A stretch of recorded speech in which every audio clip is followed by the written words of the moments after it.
Hi, I'm Richard Florida, author of The New Urban Crisis.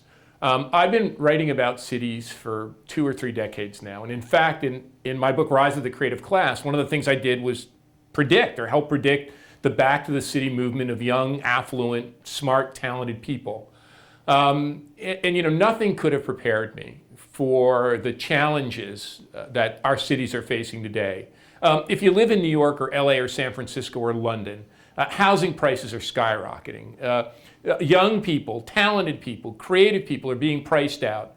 Lower income and middle class people are losing their homes. Those cities are not only awash in gentrification, they're awash in what people have called hypergentrification, or what I call plutocratization, as literally the global super rich come into these communities, take over whole neighborhoods, and the lights go out.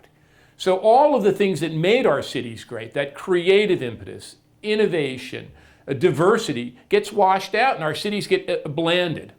But the new urban crisis goes far, far, far beyond, in the research that I've done with my research, far beyond just the crisis of those imperial or superstar cities.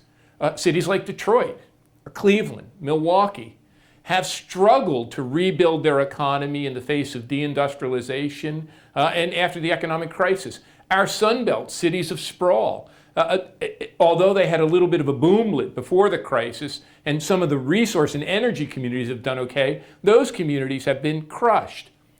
The urban crisis also has moved into our suburbs. There are more poor people in suburbs today than there are in urban centers. Across the world, there are nearly 1 billion people who live in global slums.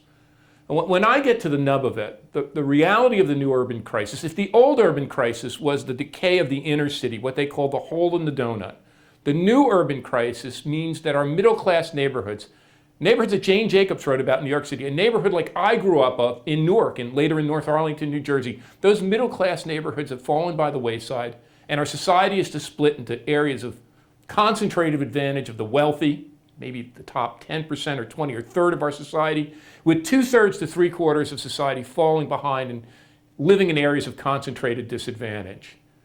Look, in my view, the new urban crisis is the biggest crisis of our time. It's the crisis of urbanized knowledge capitalism. We need to act now to solve it at the local level, at the state level, and at the national level. And as the book outlines, literally a 7-point plan for rebuilding our cities, creating a new era of prosperity, and putting our nation and the world back on track.